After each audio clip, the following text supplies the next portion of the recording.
problem here is how to remember, that is the question they are obsessed with. Our sincere suggestion is better not you try to remember, rather try to understand. Okay, questions are not going to be on wars, kings, dynasties, battles and all that.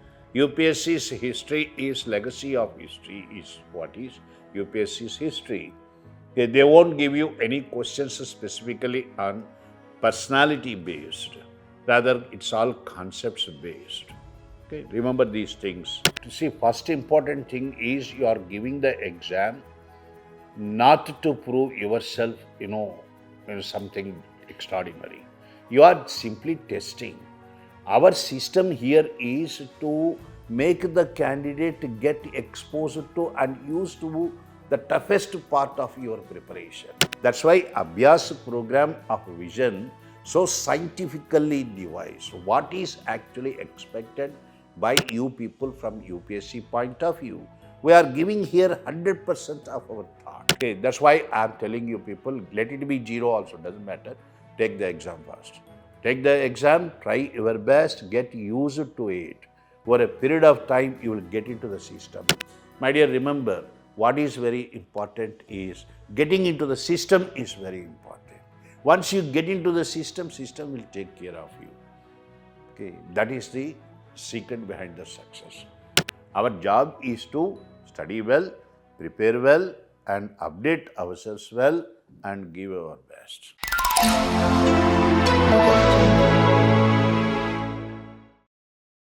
Hello and good evening everyone.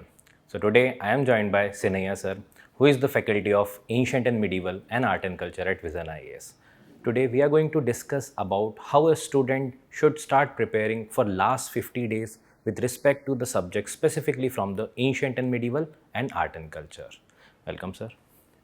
Sir, as we were discussing already regarding what should be the apt strategy for the student for these last 50 days, specifically from the perspective of ancient and medieval and art and culture. Before discussing the specific areas and the important areas for art and culture and ancient medieval in general, one must address to the basic problem. The students are finding it difficult to remember whatever that they study. The problem here is how to remember, that is the question they are obsessed with. Our sincere suggestion is better not you try to remember, rather try to understand. One good thing about it is MCQ, answer is there in between A, B, C, D. Practically impossible to remember whatever that we read. Accept it. There are limitations on our memory, human memory. So understand the concepts very well. Think about them, okay, reflect on them. That's what is expected of you. Don't try to remember. If you try to remember, you will end up as frustrated, and that adds more to the obsession that you have not been able to do well. Okay, that's a very dangerous syndrome. So better not you try to remember. Understand, UPSC is not testing your memory. This is what that I just wanted to warn you people. Okay, be happy that you have studied, you have understood. Try to think about it, apply your reason, you are there. Second important thing is ancient India is completely Sanskrit. Okay, you apply your reasoning, you will arrive at the right answer. Try to derive the meaning of the word that is given, the term that is given. Similarly, medieval is Persian. That advantage we have Hindi, we can reason it out. That's not a problem at all. Then coming to focus areas, most important. Okay, you see the paper is for 100. Of that minimum of 12, a maximum of 21 we get. Again, on that, more than half from modern India. So modern is going to play a very decisive role. Now this ancient medieval part, minimum of 4 to 6 from ancient. Okay, medieval and modern, medieval and ancient and medieval put together, you will get it.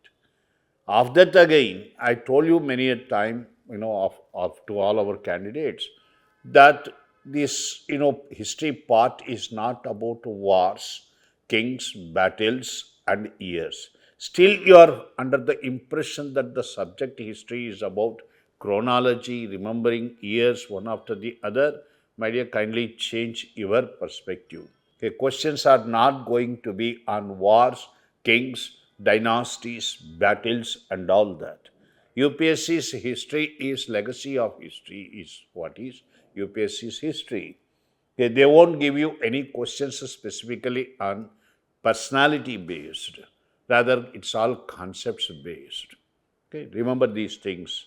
Then, important areas in ancient, you see, it is cultural history. Cultural history means what? To start with prehistoric cultures, Paleolithic, Mesolithic, Chalcolithic, and Stone Age cultures. Indus Valley civilization. Generally, you see, our experience is what? You will not have a question paper without referring to two ancient civilizations, Indus Valley and Vedic.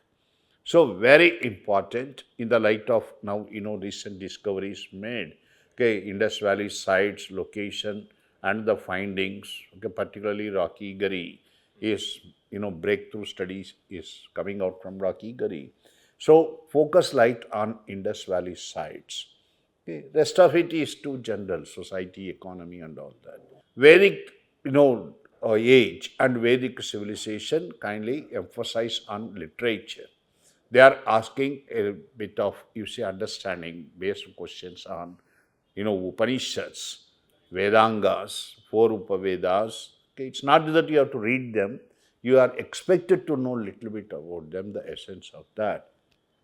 Most important part is Buddhism, Jainism, and Brahmanism.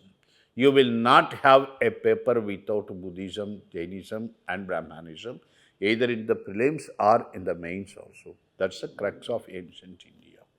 Okay, so focus more light on Buddhism, particularly Buddhist art, architecture, philosophy, okay, and contribution of Buddhism to literature, very, very important. Same thing with regarding Jainism also. Then Mauryan art forms. They are giving you questions on Ashokan inscriptions. Okay, inscriptions, Ashokan pillars, most beautiful. They are anything that is part of culture, you must be very careful. That is the most important area for UPSC. I told you not wars, okay, not battles, culture based. Okay. Ashokan pillars, art forms, you see, and Mauryan pottery, Mauryan sculpture, Mauryan cave temple architecture, very important. When it comes to Guptas, Gupta Golden Age.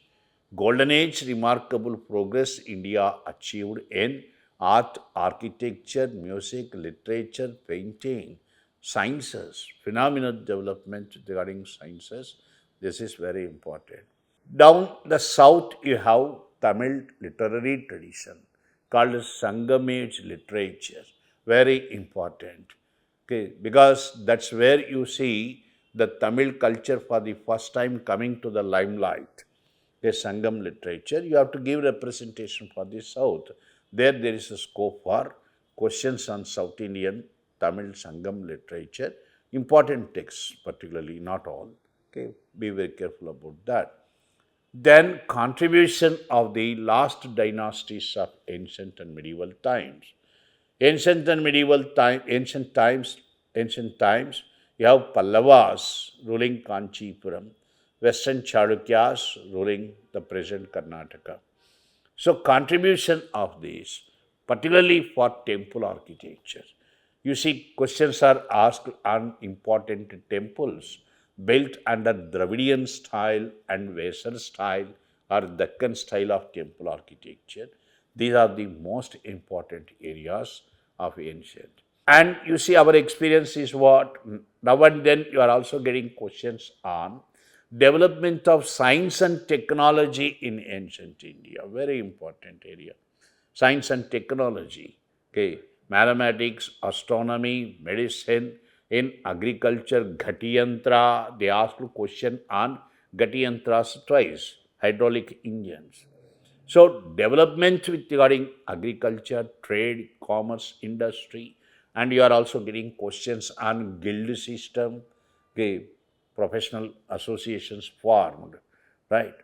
So, focus light on them also, equally important. revenue history, administrative systems. Very limited scope is there. Okay, Samanta system of administration, revenue systems, how they develop revenue terminology.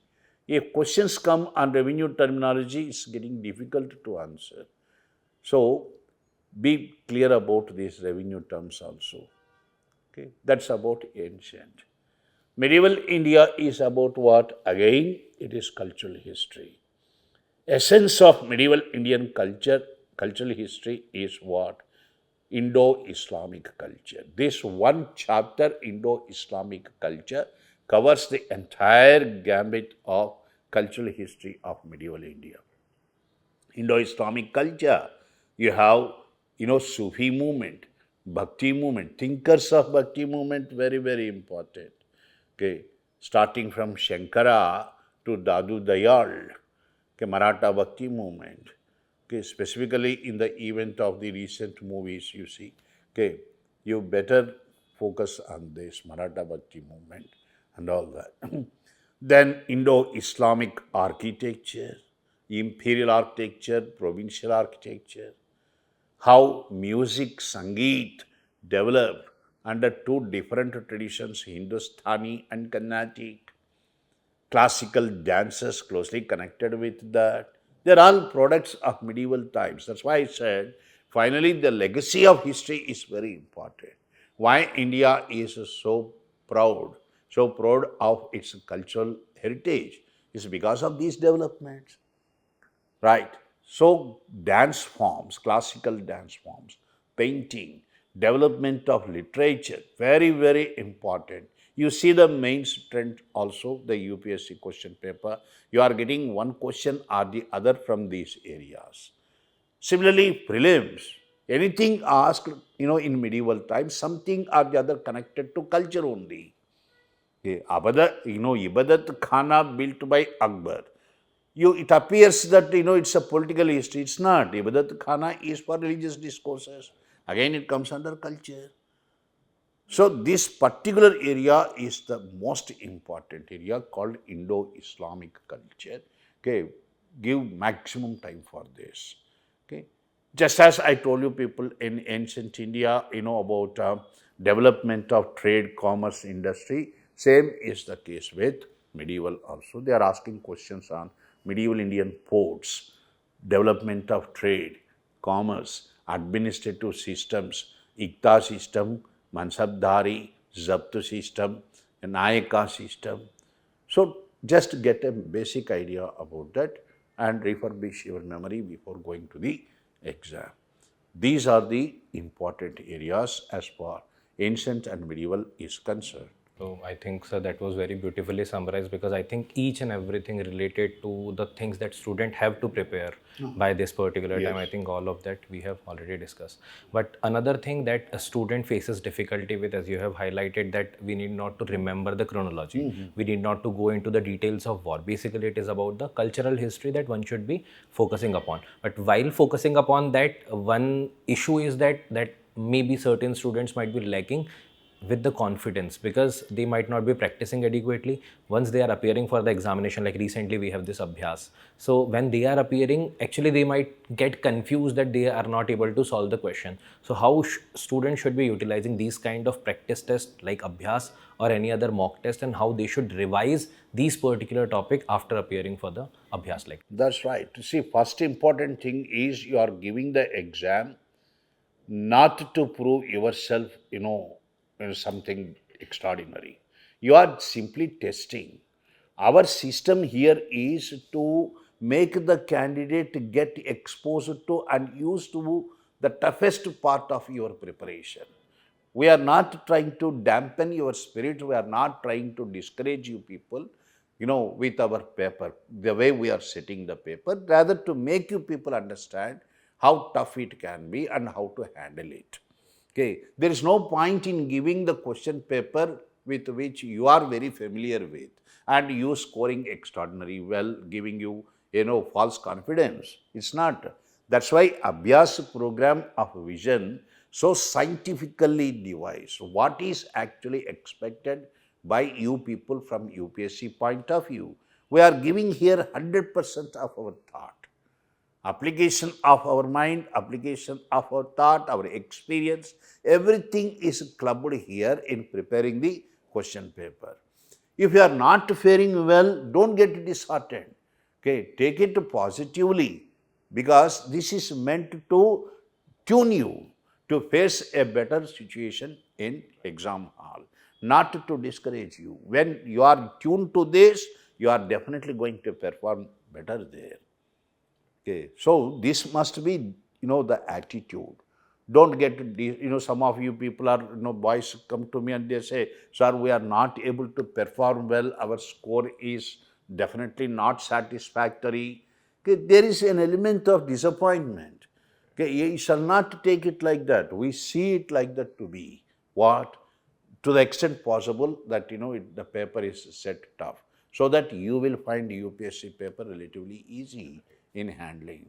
Okay, this is our attitude, not to discourage you people. Take it positively. Okay, that's why I am telling you people, let it be zero also, doesn't matter. Take the exam first. Take the exam, try your best, get used to it. Over a period of time, you will get into the system. My dear, remember, what is very important is getting into the system is very important. Once you get into the system will take care of you. Okay, that is the secret behind the success. So don't bother about your performance. Take this an excellent opportunity. Exam conducted at national level. Okay, you are getting an opportunity to test yourself where you stand. Get the point. You can rectify the drawbacks where you are going wrong. Okay, no better opportunity than this. The most scientifically devised exam pattern. Okay, some people told me also, sir, this is much, much better than UPSC actually. Okay, this is what the feedback I got. Honestly, I'm telling you. Okay, so utilize it, tell your friends also. Okay, and you should get it more motivated on your own rather than taking in a negative sense. And remember, you are giving your best. You are giving your best. Okay, you shall feel bad and you should feel regretted when you remain indifferent, not performing it properly. When you are a serious student, when you are studious about your effort and your success and all that, okay, even if it goes wrong, there is no reason to feel bad. You have done your duty. Our job is to study well, prepare well, and update ourselves well and give our best. That's where the matter ends. No reason to feel bad. So I think that is a kind of like motivational booster for the student also, because the way you have talked about regarding doing certain value addition like post-test analysis, doing the value addition from the question itself to the static notes, because eventually this is the way how the student should be incorporating those things that are asked in the examination actually. Definitely. So that thing will enhance the value to the specific topic that student have already Exactly. covered. And I think this should be the approach. And apart from that, sir, current affairs material is also there. So from Material, that, see, there is nothing called current affairs. A student is preparing for civil service. Please remember, civil service is not a preparation, it's part of our life. Part of our life. Okay, don't go to bed without seeing the newspaper. There is nothing called current events specialized study. Okay, everything is very interesting for us. Cultivate this. Interest is very, very important. When it is interesting, you are involved. When you are involved, your effort is bound to pay you, reward you. Get the point. So my sincere suggestion, my dear boys, girls, candidates preparing, okay, find yourself interested. Okay, you are admitting, sir, before joining civils we are different. Now we are different altogether. If you cultivate this and you are enthusiastic about knowing more and more, no one can stop you getting into this service. Lack of involvement is the problem. It's because of lack of interest. Okay, so cultivate interest, give your best. Anytime exam, let UPSC give. You people are thinking that it is tough to face UPSC. You don't know the other side. UPSC is equally finding it difficult to set the paper tough. Okay, what else they can set? You please tell me. Boys are so eager, so ready to give any question, they are ready to answer. So equally it is difficult for UPSC to set the paper. Okay, not within your reach. So equally difficult for them. You are thoroughly upgraded. Feel confident. Okay, you can face and you can overcome the challenge. Okay, because that's there in your mind. Remember one thing very simple. What all read, that is stored in your mind. Activate your mind, see the alternative. Mind is very sharp in the exam hall. Okay, activate this, tune it, then you are at the right answer. For that, Abhyaas is very, very important. As the name suggests, Abhyaas. Okay, give time and again, practice, practice. That makes you perfect. So I think, sir, we have adequately discussed about the things that how to prepare this particular subject going forward, like in 50 days, and how the student should be incorporating the practice like Abhyas that can be eventually very, very helpful to identify the weaker 100%. areas and work upon those particular 100%. things for doing the value addition. So thank you very much, sir, for So joining nice. us. I am happy that I have got an opportunity to share my ideas with you people. All the best to you all. God bless you all. Thank you, sir. So with this, we are concluding this particular insightful discussion about the preparation strategy for the ancient and medieval and art and culture for last 50 days of the examination. For more such fruitful discussion, stay tuned. Thank you.